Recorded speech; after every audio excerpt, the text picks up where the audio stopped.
Congratulations, Coach.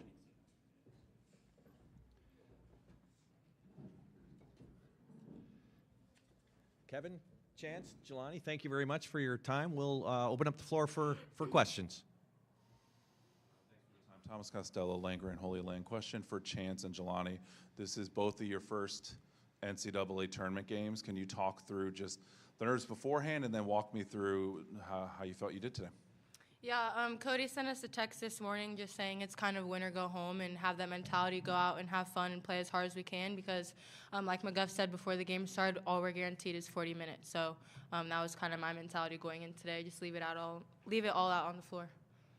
Yeah, I mean, like she said, just, it's do or die, play together. We want to win, we want to get out of here. Just happy to be here. It's been fun so far, so yeah. And then can you talk about the second quarter whenever they went on a run, I think a 10-point run, and the fouls were not going Ohio State's way. It seemed like the crowd was getting upset. Coach got a technical. Can you talk about kind of your team's response to that? Yeah, that's just when we kind of come together as a team and just try to stay poised. We can't control the referees or the atmosphere of the game. We can only control ourselves and being good teammates and good players. So that's all we were really focused on.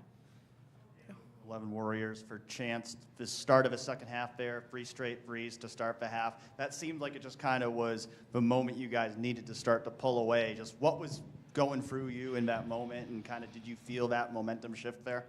Yeah, I was just kind of ready to shoot whenever my teammates got the ball. We were moving the ball really well, and that's something we've been emphasizing the last couple of weeks. Just one dribble, push the ball up the floor, and see what we can get easy shots and do simple things.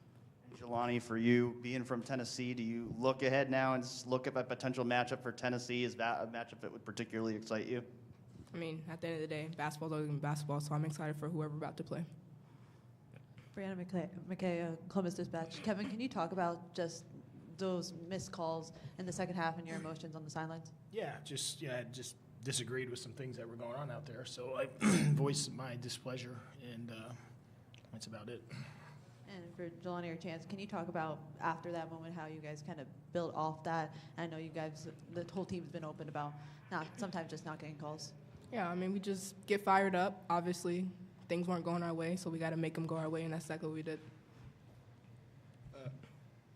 Coach, for you, how much more dangerous does it make you guys as an offense when Chance is shooting like that and really making threes? Yeah, I mean, I just think in general, in the first half, we were leaving a lot of points on the board or off the board because we weren't making the extra pass and then the extra pass. And then to start the second half, we played really aggressively in transition. But instead of sometimes people equate being around the basket with a great shot, but when there's 2 people there and you can spray it out to somebody wide open, which is what happened, and Chance was obviously capitalizing on those. We just moved the ball a lot better until we found a better shot than what we were getting in the first half. Parker Cotton with the Bozeman Daily Chronicle. Kevin, yesterday you made note of Montana State coming in with 30 wins, and you said something to the effect of this is a team that is used to winning or knows how to win. I'm curious in what ways you saw that today, given that it's no longer on film and it's right in front of you. Yeah, I thought they played a great game. They played really hard. They played with poise. Their Morales was really, really good. I thought Picton off the bench was great too. And so they looked like a well-coached team that plays well together, that plays extremely hard. And I think they did everything they were probably capable of doing to win, but I just think our depth and athleticism probably won out today. Obviously, you guys are out without Elsa today. You have Ebony playing a couple more minutes. Can you talk about the different look that she kind of gave you on the court, specifically on defense? Yeah, I thought Ebony was really good, especially on the defensive end. And, she's a fifth-year senior, and so she's been in these moments. She's been in our program for a long time, so she knows what to do and when to do it, and it showed today. Jelani, you had 6 steals, and the team forced 26 turnovers on the game. Can you talk about the press, the traps, just how you're feeling out there on defense? I just think I was in the right place at the right time. McGuff always emphasized, getting up, pressuring the ball, just making sure, the offense is uncomfortable. So just happened to be at the right place at the right time. And then, Coach, could you also talk about winning the turnover battle today? Yeah, we knew that was important.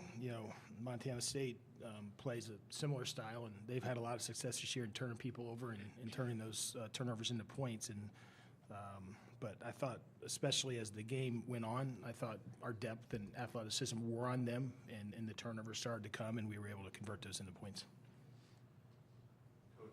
About what you said in the halftime locker room. Did it echo the beginning of the game where you said it's 40 minutes, or at that point, how did it change your advice to the team? I'm good at math. I said there's 20 minutes now. So I did say that. And what we mostly talked about is making the extra pass because I thought we were getting great opportunities but taking tougher shots than we needed to. So that was the biggest point of emphasis. Steve Hellwagon with Bucknuts.com. For the players, the play that seemed to really get everybody riled up was Taylor going after the loose ball and getting called for the foul. And then they hit the three, and Coach got a little upset, a little irate. You guys didn't let them score for like the next 8 minutes of clock time, just the last 5 minutes of the first half, first 3-4 minutes of the second half.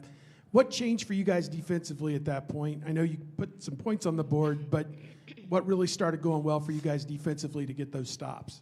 Yeah, I think just getting back to being aggressive in the press, not really getting stagnant, just trying to be as aggressive as we can. That's the best basketball. Getting steals and converting the steals, I think that's what kind of got us going. We talked in the huddle. They went on their run, and it was time for us to go on our run. Coach, at times you've emphasized controlling the pace of the game, and in the first half it seemed like you allowed them to speed you up a little bit. What was your message in the second half, as in the second half it kind of seemed like you really slowed down and were able to control the pace?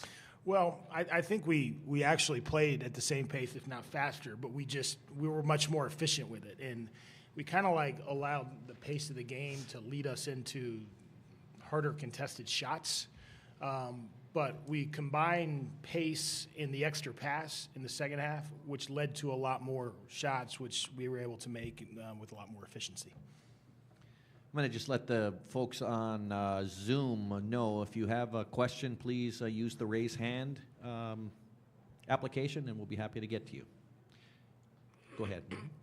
Victor Flores, 406 Empty Sports, for Jelani. Taylor Churik, number 44 for them, said she played against you and with you in AAU ball. I don't know if you remember that, but I guess what are your thoughts on how she played and in this game? I don't know if I remember. I mean, I've played a lot of people, but obviously for her to be on this team, she's obviously really good. She got good minutes. Just being aggressive. I think I want to say she played on the Northwest Blazers, that orange team, and they've always been good. We always had, hard trouble playing against them, always long and lengthy. So, yeah, just really good job today. Mike Hayridge from the Dispatch. Kevin, when you look at the stat sheet after a 2-week layoff, what numbers catch your eye as something you're very pleased about? Is it the assists to baskets made, or? Probably the assists, because that's where I think late in the year and in the first half today we've struggled with making the extra pass to lead to a better shot, and we finally did that in the second half, and I think kind of reminded ourselves of who we can be when we make that extra pass. Kevin Mick Walker, Letterman Row. What's the message to the team now? Obviously, you enjoy the win, but after the way, different teams, different seasons, but after the way last season, and what's kind of the message kind of just to push them to get out of Columbus and get to the Sweet 16 now? Yeah, enjoy this one, but it's short-lived. We're going to go watch the next game. We've got two really good teams with two distinctly different styles of play, and so we need to lock in and make sure we get good eyes on that. And then we got to show up tomorrow, use our practice time to get as prepared as possible, and we know we're going to have a really tough game on Sunday. Anything else? Jelani, Chance, Kevin, thank you very much. Thanks, and we'll everyone. See you tomorrow.